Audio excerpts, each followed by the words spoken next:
भगवान का बड़ा सुंदर ढंग से विवाह हुआ। कहते हैं भगवान रुक्मिणी से विवाह करने के पश्चात रुक्मिणी को द्वारिका ले गए और कहते हैं भगवान ने अपना भी गृहस्थ आश्रम बसाया। भगवान का एक पुत्र भी हुआ, नाम है प्रद्युम्न। एक दिन की बात है, प्रातः काल का समय है। प्रद्युम्न को माता रुक्मिणी पालने में सुला देती हैं और अपने घर के कार्य में लग जाती हैं। द्वारिका में एक भगवान का सबसे बड़ा शत्रु है जो भगवान से द्वेष बहुत करता है, नाम है संबरासुर। बड़ा मायावी राक्षस था। एक कन्हैया के जितने मित्र हैं उससे कहीं ज्यादा शत्रु ही हैं। मैया अपने घर के कार्य में लग गई। इधर संबरासुर आकाश मार्ग से आया और भगवान से द्वेष करने के नाते प्रद्युम्न को उठा के लेके चला गया। जब थोड़ी दूर लेकर के गया तो मन में विचार किया कि इसको यदि मैं लेकर के जाऊंगा तो नाना प्रकार से बात समझौता की भी आ सकती है, युद्ध की भी आ सकती है। क्यों ना इस बालक को हम समुद्र में फेंक दे। संबरासुर ने उस बालक प्रद्युम्न को समुद्र में फेंक दिया। उसी समय किसी मछली ने मुंह को खोल करके सांस ले रही थी। भगवान की कृपावश प्रद्युम्न उस मछली के मुख में गए और उसके पेट में जाकर के गर्भांतरित हो गए। प्रद्युम्न का मृत्यु नहीं हुआ, मछली ने अपने पेट में सुरक्षित रख लिया। लेकिन एक दिन की बात है कि मछुआरों ने मिलकर के मछली को पकड़ना चाहा और मछली को पकड़ लिया। भगवान की कृपावश यह मछली महाराज संबरासुर के यहाँ ही पहुंच गई। जैसे भोजन गृह के समीप पहुंची तो सैनिकों ने मछली को काटा। जब उसमें से सुंदर बालक निकला तो संबरासुर के राज्य में प्रद्युम्न महाराज साक्षात कामदेव हैं और इनकी पत्नी है रति। रति भी माया के द्वारा संबरासुर महाराज के यहाँ ही रहा करती थी और माया विद्या में बहुत ही निपुण थी। उन्होंने प्रद्युम्न को देखते ही पहचान लिया कि यह तो जो बालक है मेरे पति हैं कामदेव। नाना प्रकार से प्रद्युम्न की सेवा करती हैं और माया विद्या का इतना ज्ञान भर देती हैं प्रद्युम्न के अंदर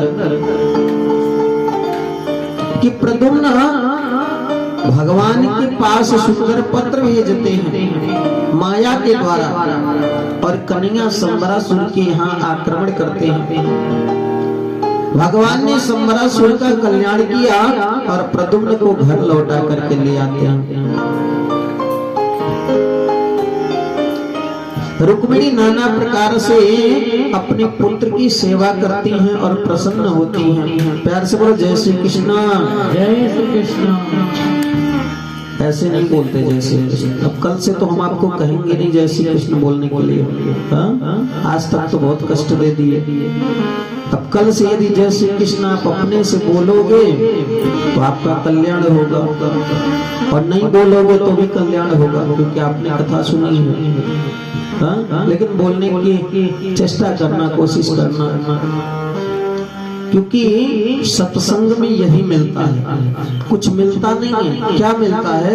अच्छे संस्कार मिलते हैं। भगवान ने क्या किया इसके बारे में जानने को मिलता है। तो भगवान ने जो किया कम से कम हम कर ना सके तो आचरण तो कर सकते हैं, सोच सकते हैं, विचार कर सकते हैं। और सुनो, कन्हैया ने जो किया वे एक साधारण मनुष्य नहीं कर सकता, लेकिन भगवान राम ने जो किया वह लोग कर सकते हैं। और जब तक राम जैसा आचरण नहीं होगा तब तक भगवान कृष्ण की भक्ति प्राप्त नहीं होगी। भगवान कृष्ण की भक्ति प्राप्त करने के लिए भगवान राम जैसा आचरण बनाना होगा। एक बार की बात है, जिस समय विश्वामित्र भगवान राम और लक्ष्मण को लेकर के जा रहे थे, तो गौतम ऋषि का आश्रम पड़ा। गौतम ऋषि के आश्रम में बिल्कुल सुनसान पड़ा हुआ है। जहाँ कभी चिड़िया चहचहाती थी, निर्मल जल होता था, सुंदर तालाब सरोवर होता था, फूल खिलते थे, वृक्ष हरे भरे थे, सुंदर जहाँ प्रकृति थी, वहाँ आज बिल्कुल वीरान सा दिखाई देता है। कुछ है नहीं। गौतम ऋषि के आश्रम में सब सूना पड़ा हुआ है। मानो ऐसा लगता हो कि इस आश्रम में आग लग गई है और सब कुछ जल करके खाक हो गया है। बहुत सोना सा दिखाई दे रहा है। लेकिन भगवान राम देखते हैं एक पत्थर की बड़ी सुंदर स्त्री आश्रम के बीच बीच शिला में पड़ी है। भगवान राम ने पूछा, गुरुदेव ये कौन है? गुरुदेव विश्वामित्र कहते हैं कि गौतम नारी साप वस उबल देह धरि धीर चरण कमल रज चाहती कृपा करो रघुवीर। एक गौतम की पत्नी है माता अहिल्या। इनकी कोई गलती नहीं थी, लेकिन इंद्र के छल भरा व्यवहार से इनको श्राप मिल गया। गौतम ऋषि श्राप दे दिए कि जाओ तुम पत्थर की मूर्ति हो जाओ, सीधा हो जाओ। जब माता अहिल्या ने प्रार्थना किया गौतम ऋषि से कि मेरा कोई दोष नहीं है, तो गौतम ऋषि ने कहा कि देखो आने वाले समय में भगवान राम जब आएंगे तो तुम्हारा कल्याण करेंगे। विश्वामित्र जी कहते भगवान हे राम, हमारी यही इच्छा है कि चरण कमल रज चाहती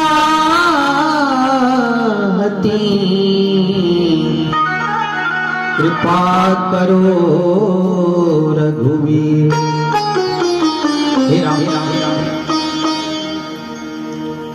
हम तुम्हारे गुरु हैं इस नाते से नहीं, बल्कि इस नाते कह रहे हैं कि हमारा यह धर्म है इस गौतम की नारी को कल्याण करें। बहुत दिनों से शिला के रूप में परिणित है। राम राम अपने चरण की धूल रज प्रदान कर दो, इसका कल्याण हो जाएगा। भगवान राम ने कहा, गुरुजी यह महान कार्य आप ही क्यों नहीं कर देते?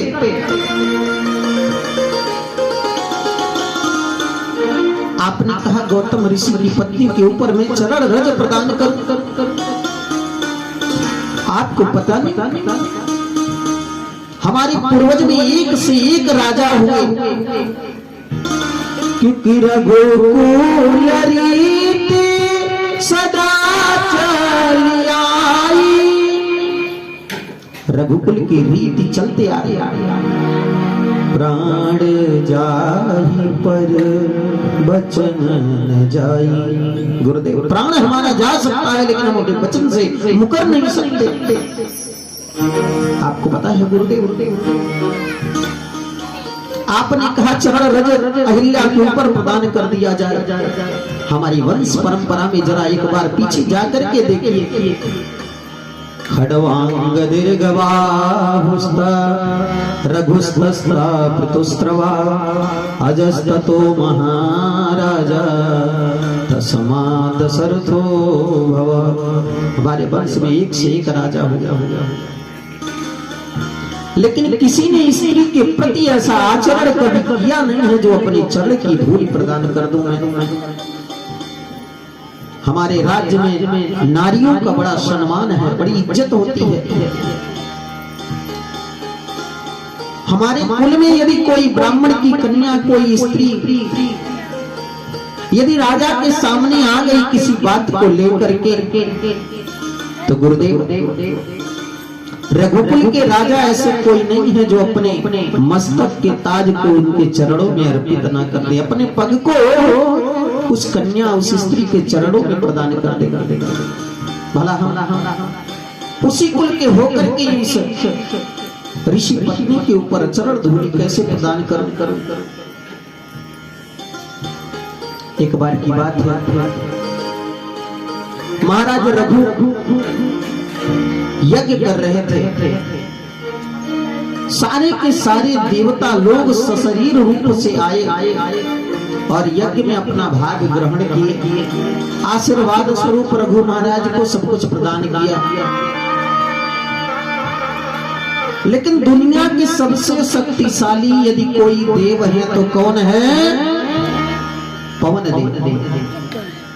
सबसे ज्यादा इनके पास शक्ति है। हाँ, यदि एक क्षण के लिए बहना बंद हो जाए तो सब लोगों का प्राणांत हो जाएगा। और सुनो, इतना ही नहीं, आकाश वायुमंडल में करोड़ों ब्रह्मांड। हम लोग तो एक ब्रह्मांड में छोटे से जगह पे बात करते हैं, लेकिन जैसे हमारा ब्रह्मांड है ऐसा करोड़ों ब्रह्मांड आकाश में लुढ़े रहते हैं। और पवन देव इतनी वायुवेग तीव्रता से चलते हैं जिससे कोई भी ब्रह्मांड एक दूसरे से टकराता नहीं।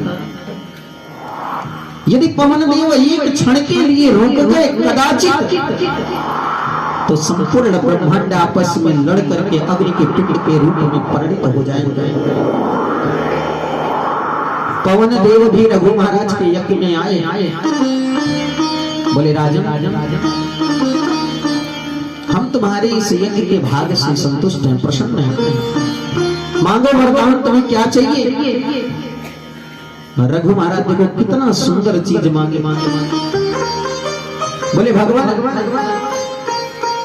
हम आपसे कुछ कामना नहीं रखते, लेकिन मेरी एक इच्छा है कि हमारा भारत देश कृषि प्रधान देश है और भारत में अधिकतर पुरुषों से ज्यादा कृषि के कार्य में सहयोग स्त्रियां करती हैं। अपने यहाँ तो यहाँ पे थोड़ा कम स्त्रियां करती हैं। मध्य प्रदेश, गुजरात इत्यादि में स्त्रियां बहुत सुंदर खेती करती हैं, सहयोग करती हैं। पवन देव कदाचित कोई हमारे भारत की स्त्री, कोई नारी अपने कृषि कार्य को करके दोपहर में लौटे खेत से और लौटने के वक्त धूप के मारे कहीं किसी वृक्ष के नीचे बैठ जाए। पवन देव बैठे बैठे यदि कदाचित उस स्त्री को नींद आ जाए और वृक्ष के नीचे सो जाए, तो पवन देव तुम इतनी मर्यादा से रखना कि उस स्त्री के वस्त्र उसके शरीर से अलग ना हो जाएगा। जहां प्रत्येक नारियों के प्रति इतनी सुंदर आवरण है, इतना सुंदर सद्व्यवहार विचार है। भला गुरुदेव, उसी वंश का मैं भी हूं, चरण रज प्रदान करूं तो कैसे करूं? यह कार्य आप भी तो कर सकते हैं। विश्वामित्र जी कहते, राजन ऐसी बात नहीं। जिस समय मैं तपस्या की कगार पे था, मेनका नाम की अप्सरा आई, हमारे पति को भंग कर दी, तो मैंने ना काम पे विजय प्राप्त किया और ना ही क्रोध पे विजय प्राप्त किया। तुम्हारे कुलगुरु वशिष्ठ जी के हजारों पुत्रों की हत्या मैंने अपने हाथों से कर डाली। तो राम, ना मैंने काम को जीता, ना मैंने क्रोध को जीता।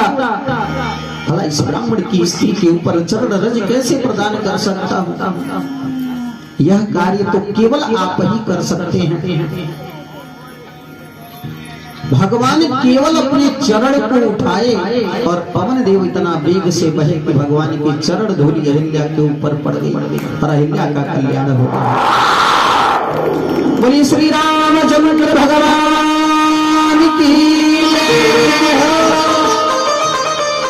जहां नारियों के प्रति इतना सद्व्यवहार, सुंदर विचार। मैंने एक दिन आपको कहा था, न गृहम गृहमित्या हो गृहिणी गृहमुच्यते।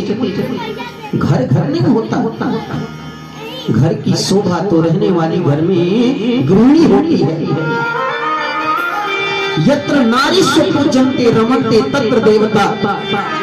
जिस घर में नारियों की पूजा नहीं होती, सम्मान नहीं होता, उस घर में देवता वास नहीं करते। और जिस घर में देवता नहीं वास करते, वे घर तो बिल्कुल आसुरी वृत्ति सा हो जाता है। प्यार से बोलो जय श्री कृष्ण। जय श्री कृष्ण।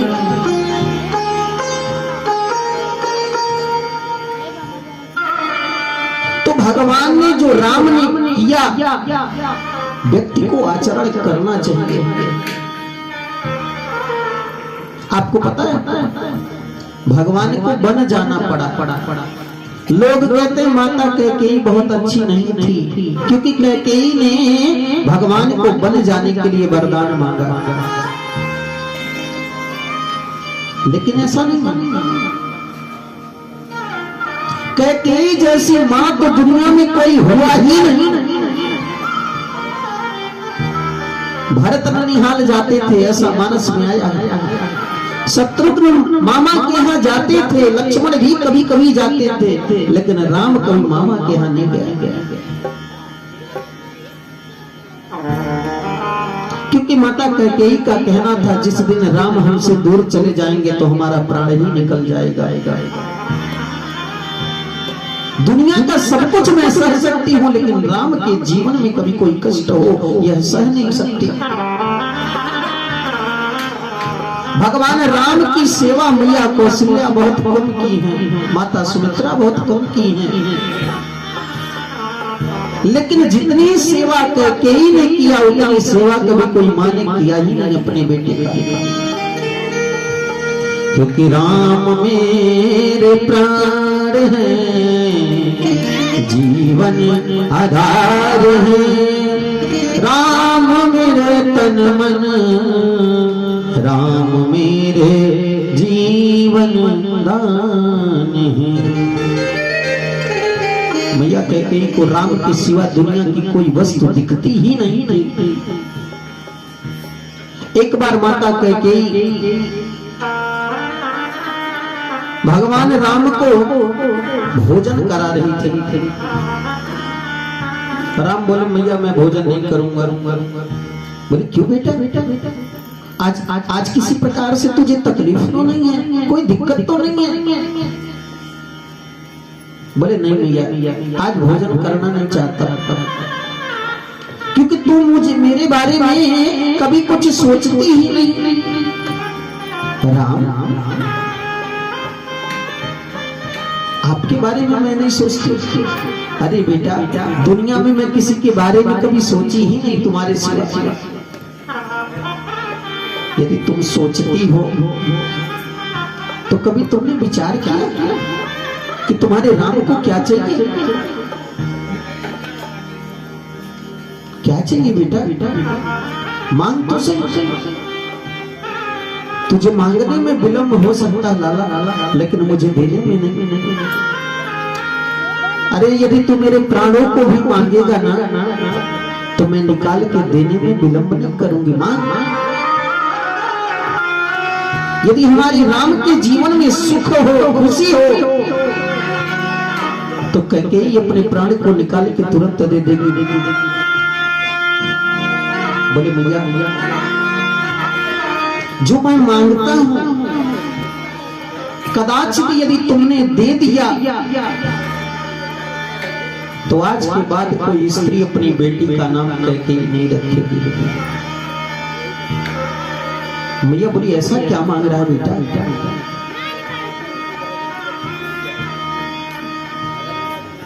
लेकिन चल यदि हमारे राम के जीवन में सुख हो तो हमें कोई दुख नहीं है। कोई अपनी बेटी का नाम कैकेयी ना रखे चलेगा, लेकिन हमारे राम के जीवन में सुख होना चाहिए। राम बोले मैया यदि मैं जो मांग रहा हूं कदाचित तुमने दे दिया, तुम्हारा बेटा भरत कभी तुम्हें मां नहीं कहेगा। मैया बोली कोई बात नहीं राम, हमारे राम के जीवन में यदि सुख हो तो हमारा बेटा भरत मुझे मां ना कहे चलेगा, लेकिन हमारे राम के जीवन में कोई तकलीफ नहीं होनी चाहिए। मैया मैं जो मांग रहा हूं कदाचित तुमने दे दिया तो तुम्हें वैदिक योग भी देखना पड़ सकता, तुम विधवा हो सकती हो। मैया बोली ऐसा क्या राम, ऐसा तुम क्या चाहते हो? भगवान बोले दे रही हो या नहीं दे रही? मैया बोली कोई बात, यदि हमारे राम के जीवन में सुख हो खुशी हो तो हम विधवा होने के लिए भी तैयार है। ऐसी कौन मां कह सकती है धरती पे कोई ऐसी मां जो अपने आप को संसार में अपकीर्ति सहने के लिए तैयार है केवल राम के लिए? कोई उसका नाम लेकर दोबारा ना बुलाए वो भी उसको मंजूर है केवल राम के लिए। कोई संसार में अपजस होकर रहे मैया को भी मंजूर है राम की खुशी के लिए। मैया कहती मांग बेटा, बोले विवाह के उपरांत ऐसा समय आएगा और मैया पिताजी के पास तुम्हारे वरदान है, भरत को गद्दी हमें वनवास मांग लेना। मैया तो रोने लगी, मूर्छित हो गई। राम ये तुमने क्या मांगा? संसार में मेरी कीर्ति नहीं होगी चलेगा, मेरा बेटा भरत मुझे मां नहीं कहेगा यह भी चलेगा, मैं विधवा हो जाऊंगी यह भी खुशी है, लेकिन हमारा राम हमसे दूर चला जाएगा। बोले मैया यदि तुमको मेरी खुशी चाहिए तो तुम्हें यह वरदान मांगना होगा। भगवान का विवाह हुआ, उसके उपरांत कैकेयी जी भरत जी से यही वरदान मांगती हैं। तो राम के लिए रामचरितमानस में एक एक पात्र की जो भूमिका है वह हम सब निभा सकते, कर सकते। राम जैसा आचरण जिस दिन जीवन में आ गया उस दिन कृष्ण की भक्ति पाने में विलंब नहीं लगेगा। उस दिन हम कृष्ण की भक्ति आसानी से पा सकते हैं, लेकिन उसके लिए हमें राम जैसा आचरण करना पड़ेगा। राम बन तो नहीं सकते, लेकिन उनके जैसा आचरण करने की चेष्टा कोशिश तो करनी पड़ेगी, और तभी हमारी नैया इस भव सागर से पार हो पाएगी। अन्यथा हम मजेदार में ऐसे पड़े रहेंगे, ना आगे जा पाएंगे और ना पीछे जा पाएंगे। बार बार जन्म होगा और बार बार हमारी मृत्यु होगी, बार बार इस संसार में आना पड़ेगा और 84 लाख योनियों का चक्कर लगाना पड़ेगा। प्यार से बोल जय श्री कृष्ण। जय श्री कृष्ण।